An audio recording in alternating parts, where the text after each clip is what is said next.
Hi everyone, welcome to the University Academy.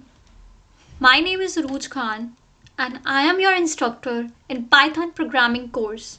If you are a college student, if you are a beginner, and if you are looking for a job, and if you want to excel your career in Python, then you are in the right place. In that course, we will see how Python is used for automation, how Python is used for AI, and what are the various special features of Python, like how Python is different from other programming language and how Python is going to be the future. If you are a complete beginner, don't worry. I will hold your hands from start to till end of the course and you will master Python. So before going to deep dive in Python, we should know how Python is different from other programming languages and how Python is special to us, that it is going to be used in, and it is rarely special, and it is very useful in AI, in machine learning, in automation, in cloud, in computer vision, and in various technology today and in future either. So before going to deep dive, we should know how Python is different from other programming languages. So in this lecture, we will see firstly the programming cycle for Python. What is the cycle of Python? Like when we run our code, what is the cycle that we see in that particular environment of Python? We should know that.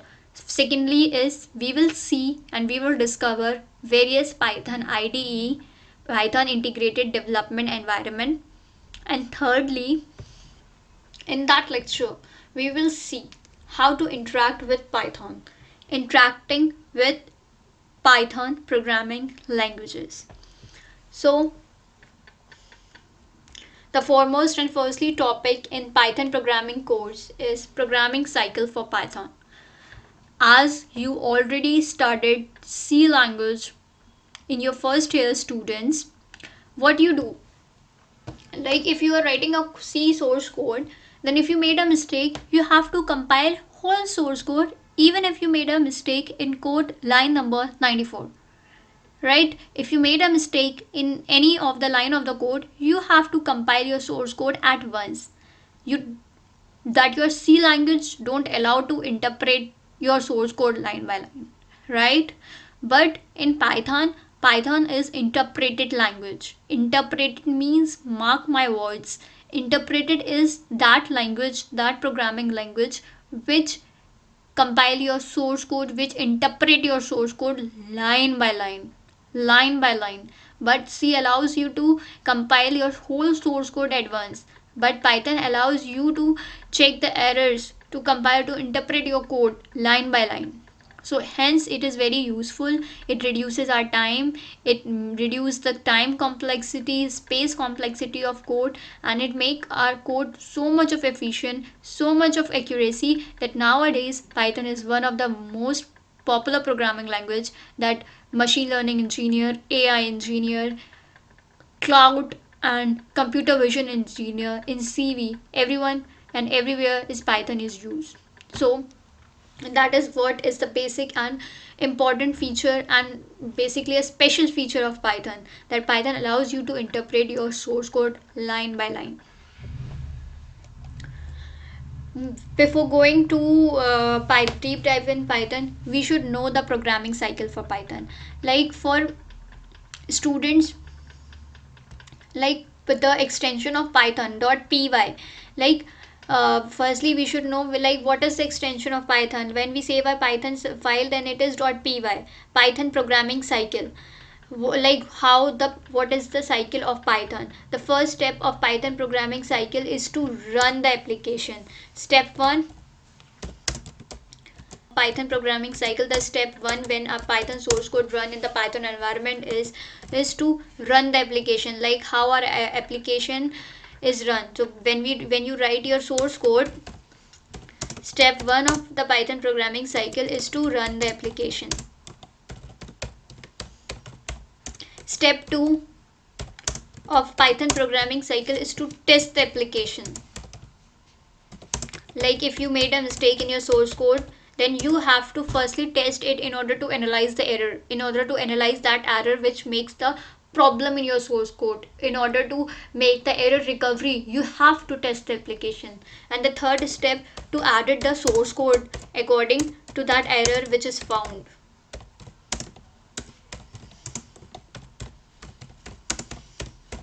And step 4, to repeat same.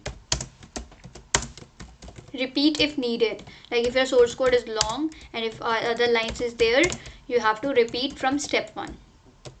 Okay, so the Python programming cycle, the first step of the Python programming cycle, like how Python code is run, how Python code is interact with the environment when the particular source code of Python runs in the environment. So the step 1 is to run the application, is to run your source code. The second step is to test the application, is to test your source code students. Like if you are running your Python code and if you are testing, if you are interpreting your code and if you make error, then you have to edit your source code in order to remove the error.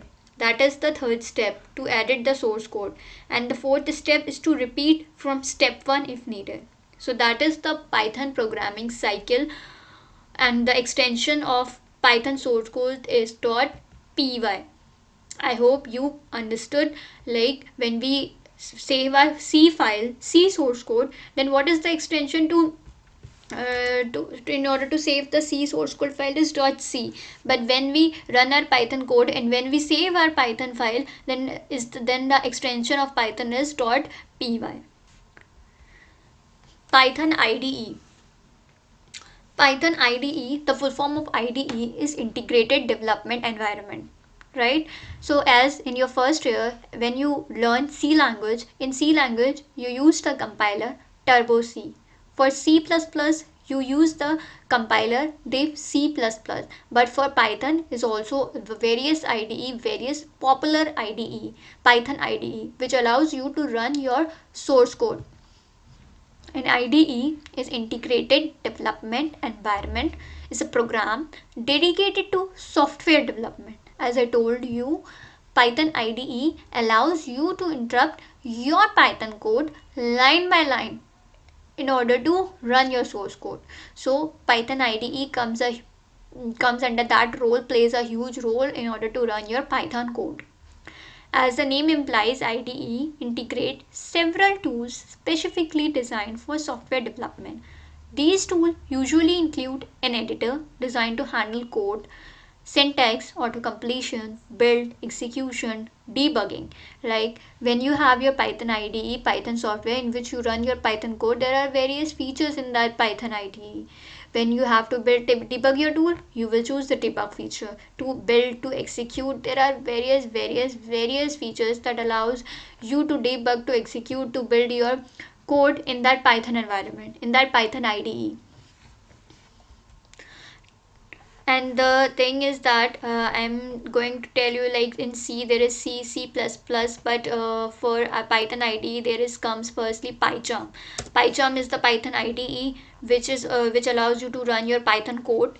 Google Colab is another Python IDE, we can say a very popular and very superficial, very advanced Python environment. Like if you are having some libraries, like there are various Python libraries like NumPy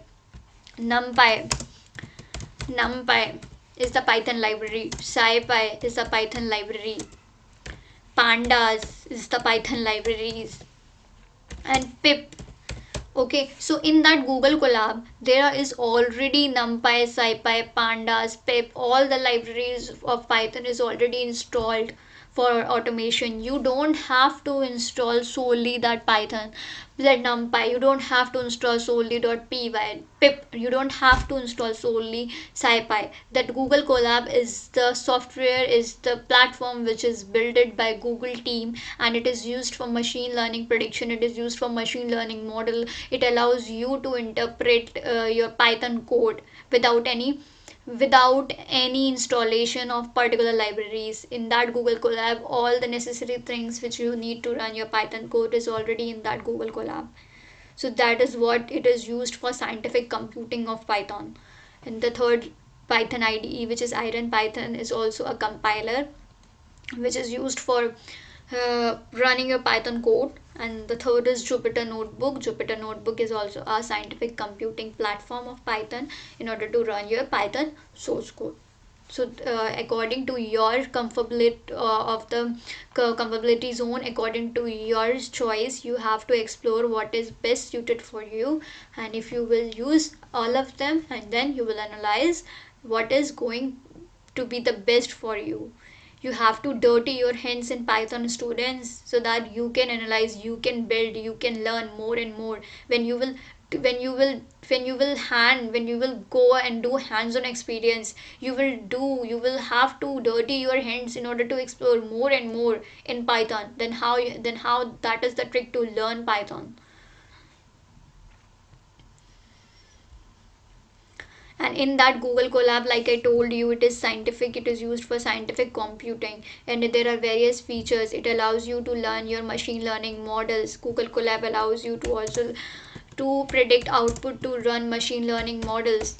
That is very useful platform in order to run your Python models, source code projects. So that's all the Python IDE, which is used nowadays and very popular to use and very efficient in order to run your Python source code. There are various types of IDE. As I told you, most IDEs support many different programming language and contain many more features. Like I told you, there is Google Colab. Like I told you, there is Iron Python Students. Like I told you, there is Jupyter Notebook. Like I told you, there is PyCharm. So all of them having various features. Students, all of them having various features, different features. When you will use that particular software, then you will have to analyze what is going to be that, what's the things going on. If I told you, you will see, but when you will dirty your hands by yourself, you will analyze how the particular software is work. Like there is Visual Studio Code. Visual Studio Code allows all the language. You have to install that particular file, and then that particular language you want to run will be run efficiently. How to Now the topic is interacting with Python, like how we are going to interact with Python programs, right? What is the basic interaction when we will write a Python program, and when we write a Python program, what is the interaction with that particular IDE, which we will see is that when you run your C code, when you run your C language source code, what is the extension you use? Saving your the C source code, what we do as file name dot C. Like what is, like if you made C program, and if you are saving your file name, then firstly you will see, like if it is a pointer program, then you will say like that pointer dot C. Pointer is your file name and .c is the extension of your source code of C. And if you are saving your Python source code, then what you will do, if it is a program of, let's say, loops, then you write the name of your file as loops, and you will use the extension .py. Always remember, students, always remember the extension of Python file name is .py. What? .py. If you use your extension .c in Python environment, it won't work. It won't work, students. So what is the extension to save your Python file is .py. .py is the extension to save your file name. So how to that is the thing. When you will run your source code, you will write code, you will write your source code, you will run your source code, and then you will edit the source code if you made mistake. That is the programming cycle of Python. And then you will repeat if needed.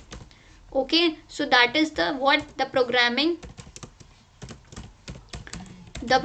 cycle of Python.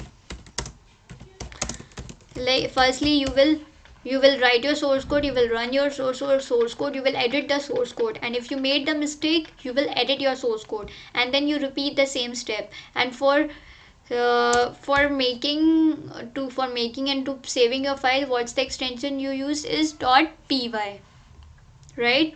I hope you understand very well. And now moving forward, we will see our first program, how to write our first program in C, which is basically a hello world program. So like in C, C++, Java, R, there are other syntaxes which is used for running your program. But in C, now we will see how to write a hello world program in C. So first and the foremost program of any programming language is basically a hello world. Hello world students is basically a baby step. You are stepping towards building your career, and the first step you will see, we will see various things in that course. We will analyze classes, objects, iterations. The most important topics of the Python is oops student, object oriented, which is used object oriented as a language of Python. And we will see also various libraries. So here is the hello world program. Now we will go. So what we see, this program prints hello world. Print is basically a function. What students, print is basically a function which is used to print what you want your code to print in order to get the output. So now let's go to the Python compiler.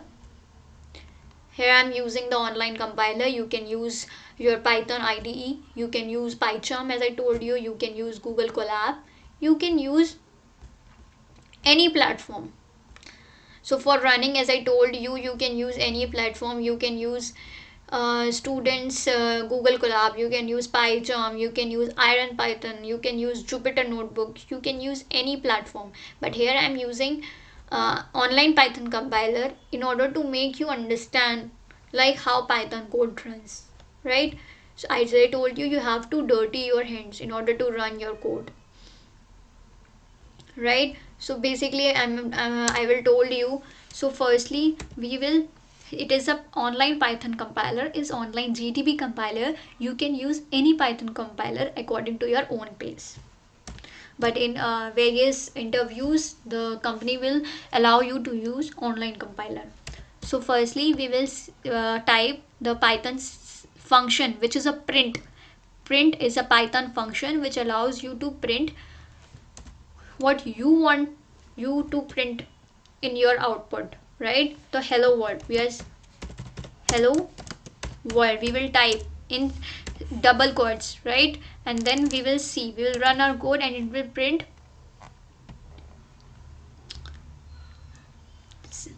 C.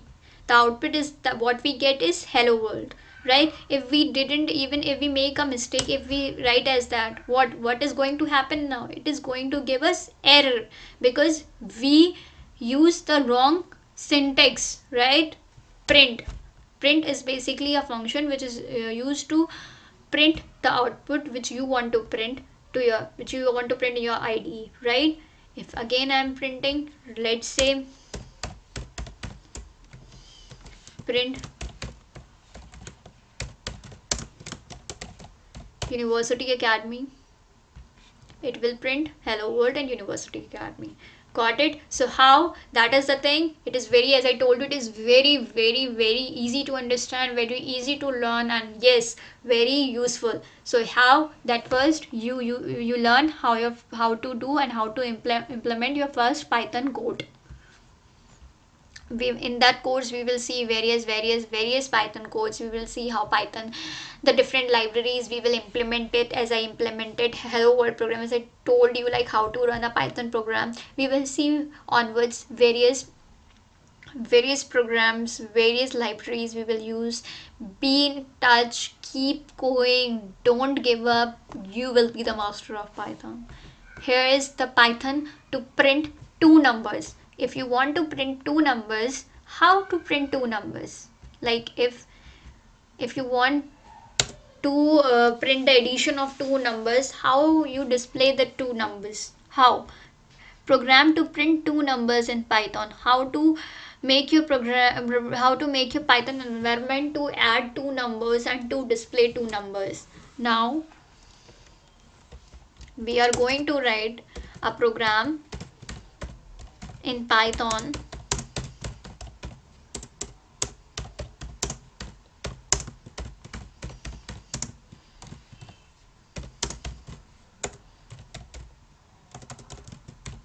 to print two numbers.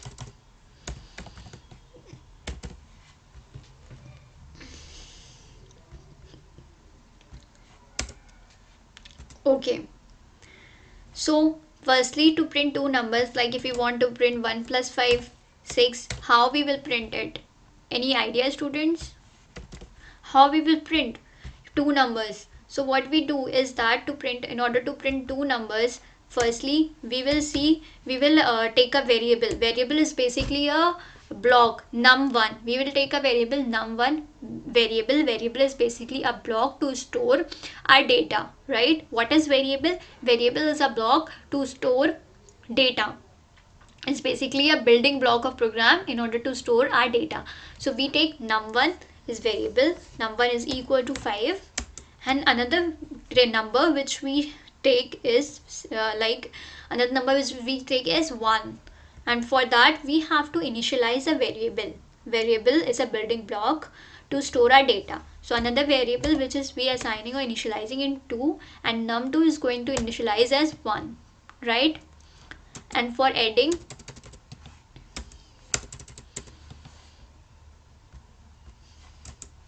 and for addition of two numbers, what we do, we are taking a variable sum is basically the addition of two numbers, and we will initialize sum as num1 plus num2. Okay, so what we are going to do, we take the basic building block, which is a variable. Num1 is a variable is a basic building block to store our data, and we initialize num1 is equal to 5, the first integer. 5 is basically an integer. And then what we did is, in the second line of code, is that we take another variable num2. Num2 is initialized as 1, and we take another variable which is sum is what the sum is doing. Sum is initializing num1 plus num2. Sum is giving us the addition of two numbers, right? But for printing, as I told you, for printing, which function we use? We use print function in order to print two numbers. So we are doing it as print, and what in that parentheses, we want to print two numbers. We want to display the addition of two numbers. We want to display the sum of two numbers. So here in the print function, in the parentheses, we pass as sum. So that sum is going to give us the addition of two numbers, right? So now that is the code of Python to display or to add two numbers. Now I am going to run it. Hooray! Yes, we get a 6 as output, right? So it is how much simpler and easy to understand and easy to use, and that 6 is the output we get in our terminal as 6 of the addition of two numbers. I hope, students, you understand very well. Let's say if we want to subtract two numbers, what we do, program to subtract two numbers. Let's say num1 is equal to 5, num2 is equal to 7, and the basically what we are going to do is subtraction. So the result is equal to num1 minus num2. Is basically the result is give us the subtraction of two numbers, and we use the print function in order to pass result in order to get the output. And now I'm going to run the program. Okay, we didn't close Python, that's why it is giving us error.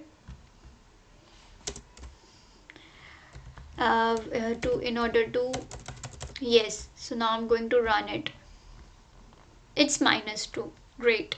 So it's how we implement our Python source code. Let's say we want to divide two numbers, or let's say we want to add two numbers. Let's say there is an expression, we want like 5 minus 7 plus 2. Okay, we want that, we want the output of that. So what we do is here is that we take num1 is equal to 5, num2 is equal to 7, num3 is equal to 8,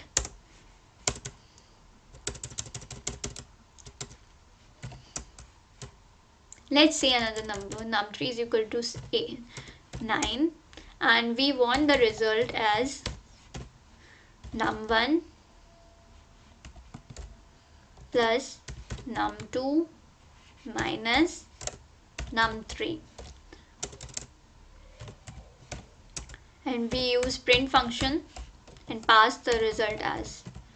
And now I'm going to run it, that particular program, run 3. It is giving us output. What the output is giving us, 5 plus 7 minus 9 is 3, and that is what, how to implement that Python source code. I told you how to do addition of two numbers, how to do subtraction of two numbers, and how to and how to solve the expression in Python, right? So you can do addition, you can do multiplication, you can do division, you can do make a calculator. As I told you how to do addition of two numbers, as I implement there how to add two numbers and display, how to subtract two numbers and display, and that is the result, like expression, how to analyze the output of any expression, right? So that is the Python is very useful and easy to learn. I hope students you understood very well. Keep going, keep coding, keep implementing. Thank you so much.